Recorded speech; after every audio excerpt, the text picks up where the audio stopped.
Hello and welcome to Data Planet. I'm Emma Davis, and today's guest is Umesh Krishna, Head of Marketing at AOT Technologies. Welcome to the show, Umesh. Thanks for having me, Emma. So, to start, tell me about AOT. Who are your customers and how do you help them? We work across customers in government, enterprises, and technology. So fundamentally, we help them with workflow automation, system integration, and AI solutions. But that would be like the technical side of things. But Mhm. eventually, our work translates to better customer experience or citizen experience, right? For internal employees, we help them with um, better reviews and approval experience, right? Managing internal workflows within the company. And typically, this translates to uh, faster business growth or cost optimizations. There's always that when you work on that workflow automation layer um, and work on modernizing their systems, there's a lot of benefit that would um, be delivered, based on that particular vertical and that use case. Yeah.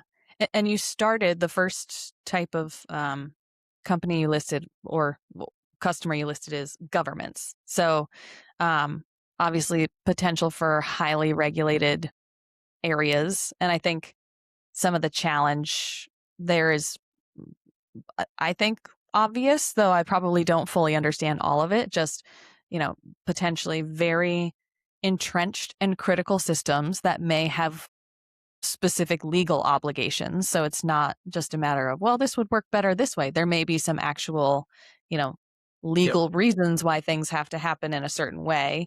Um, and, from my experience, or I guess the reputation of governments, that things can be fairly convoluted, not necessarily well optimized for efficient workflows or for, citizen or customer experience. Obviously, that's part of where you guys come in. But how do you meet those challenges given that's your specialty? Like what is specialty service in a highly regulated realm like, government agencies or governments in general? What does that look like?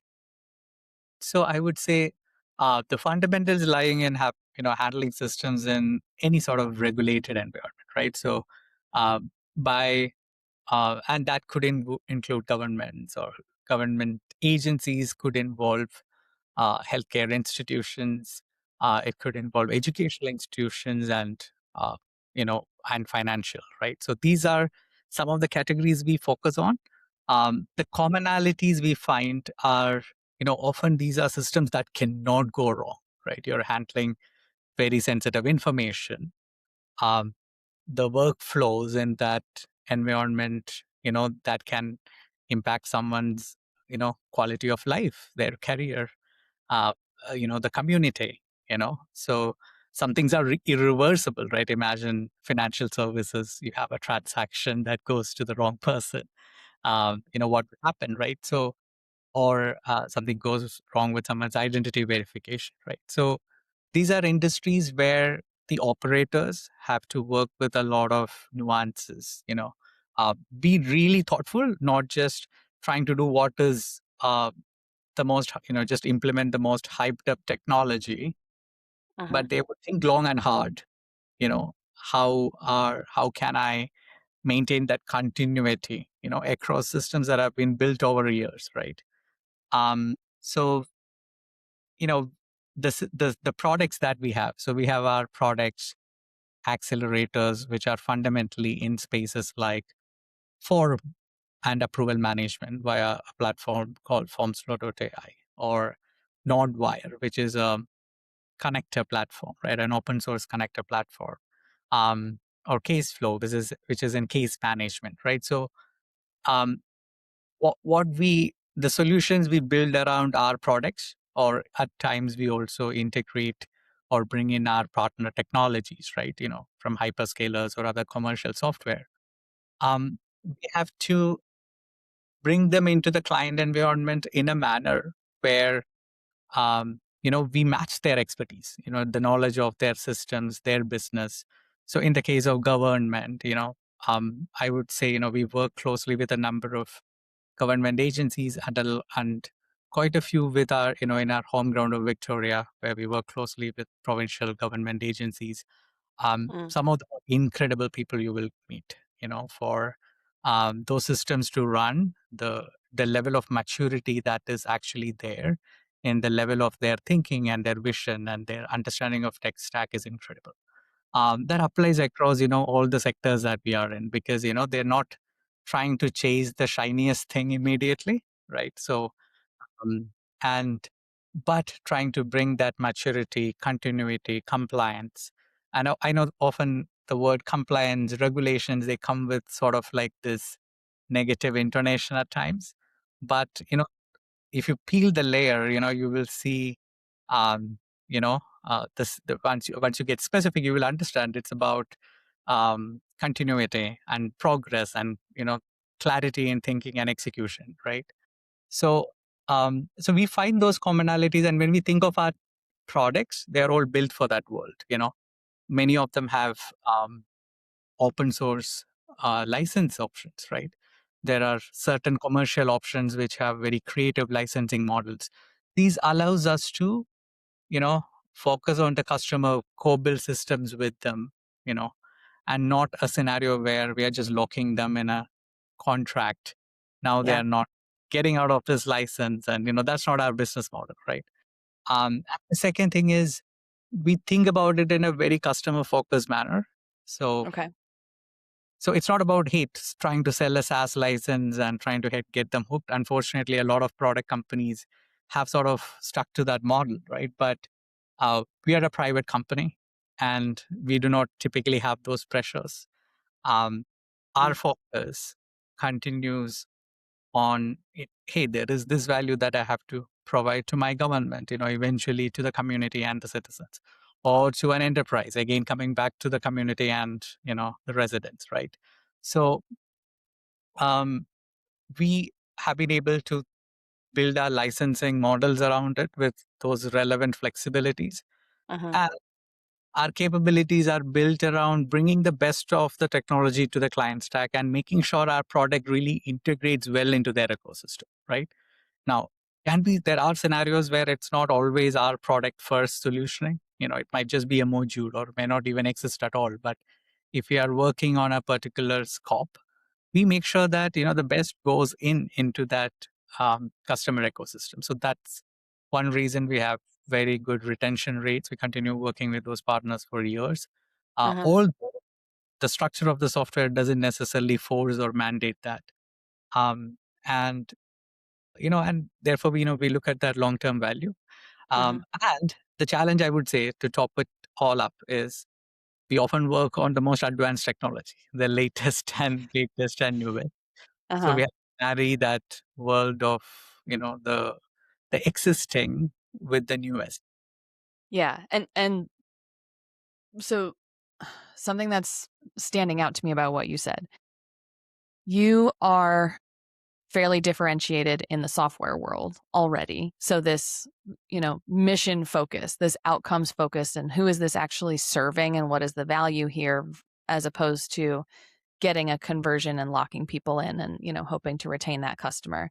That's already a pretty significant deviation in messaging from most SaaS companies, I would say. Not that most SaaS companies or tech companies are bragging about how they lock people in with long-term contracts and don't add value like that. That's not the case at all.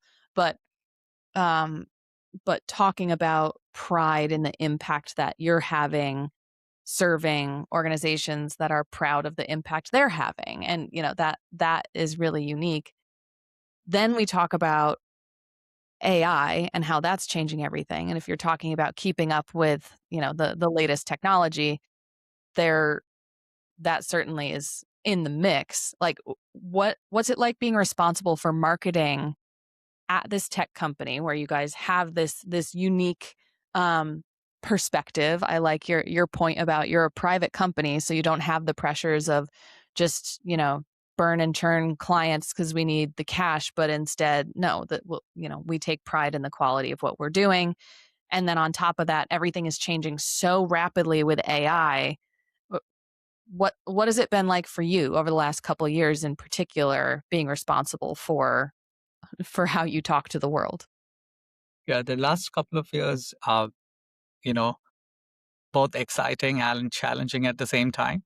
Uh-huh. Because, if I go a couple of years back, like the hype cycle had sort of started and then suddenly peaked.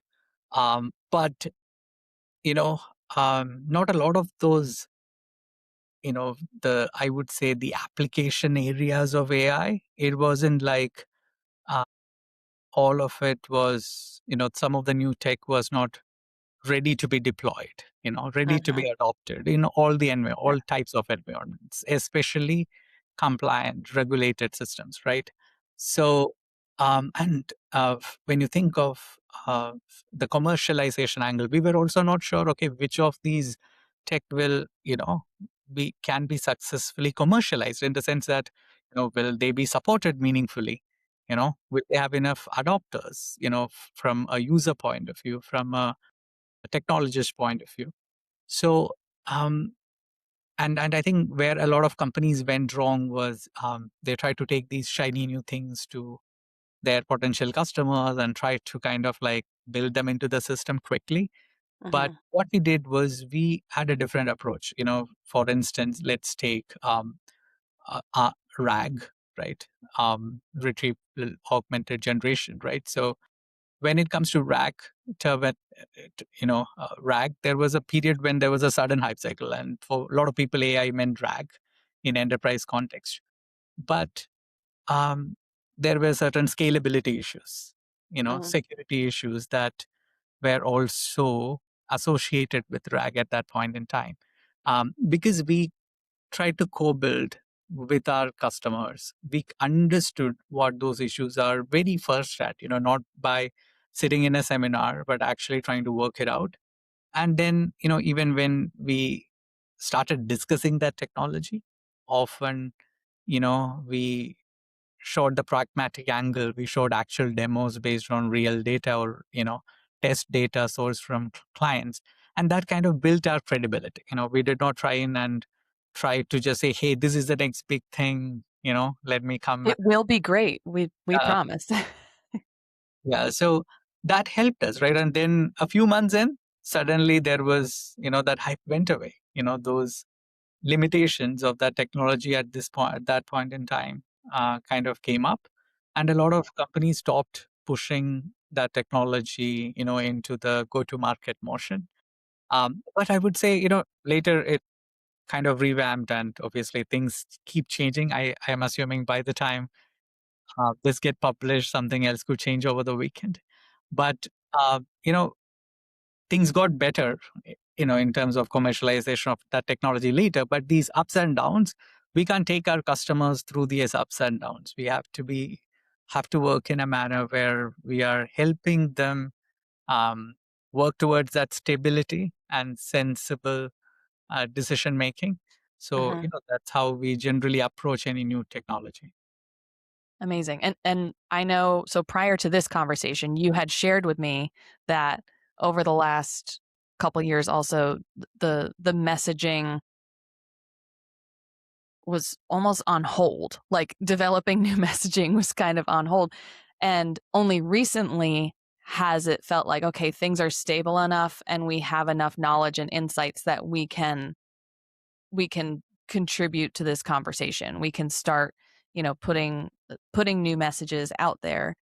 Is the timing of that more related to what you're talking about? You have actual case study data now on here's how this does work.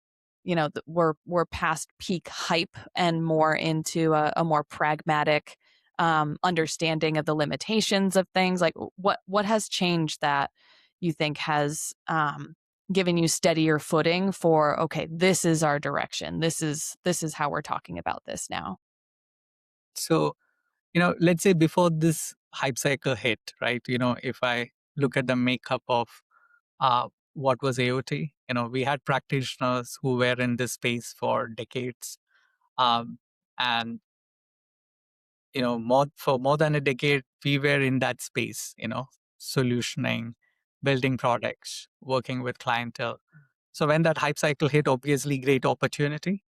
But I think the organization, um, you know, these are not folks trying to start out of a garage and try to get some quick VC money. These are experienced practitioners. So they had the restraint to look at it and respond. There was no one coming and pushing marketing to suddenly think of a new positioning and force it into our marketing communication or the storefront. Uh-huh. Uh, that was helpful, right? So one, just the quality of, your colleagues' help as a Yeah. marketer. Uh, Yeah.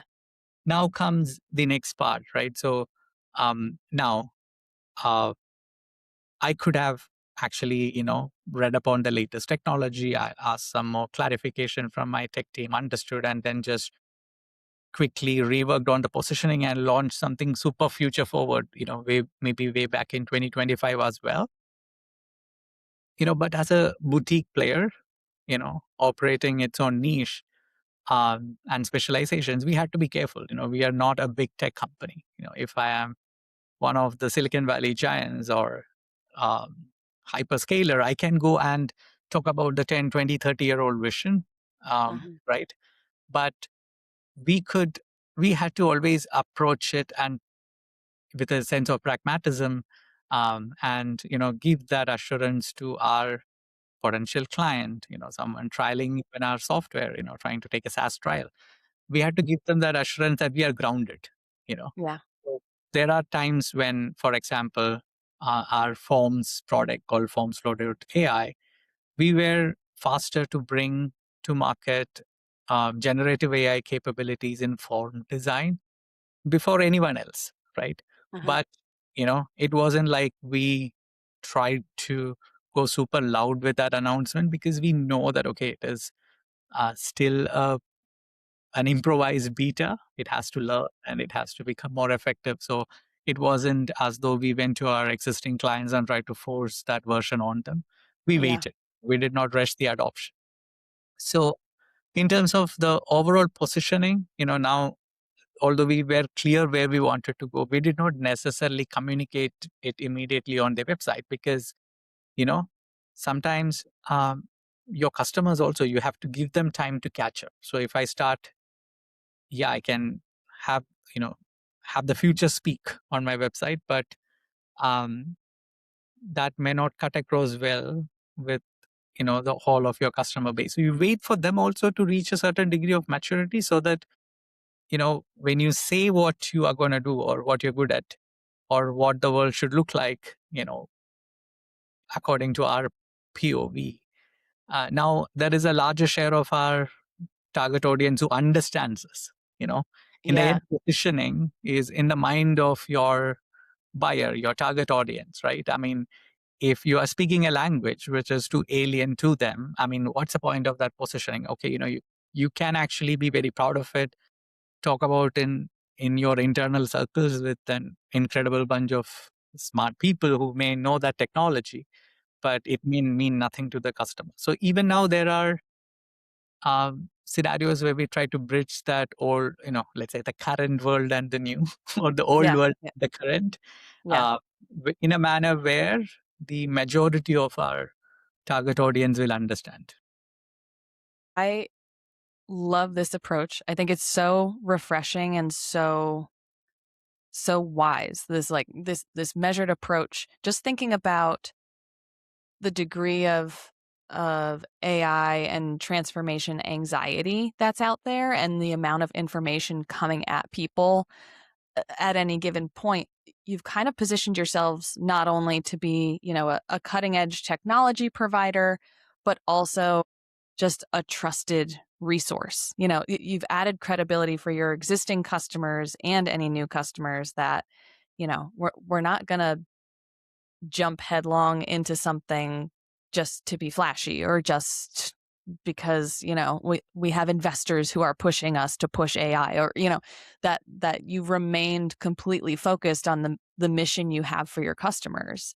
I think that's uh not typical right now again in the technology world. and incredibly wise. I really appreciate you sharing um, your perspective and your expertise on that. I think if more folks can take a page from your book on that, they there are some rewards to be reaped for having some patience and some um, a reasonable approach to thinking about the promises that you're making to your customers and which promises are worth making um, and which ones might actually hurt your credibility or might uh, yeah might scare existing customers frankly if they feel like, wait, is this going to change the great work that is already in place for us? I think it's a great approach, really wise, and I appreciate you sharing that with us. um, let's go ahead and wrap up there. Listeners, if you want to learn more about Umesh, about AOT, details will be in the show notes. Umesh, again, thank you so much for coming on the show today. Thanks for having me, Emma, and thanks to you and your entire team.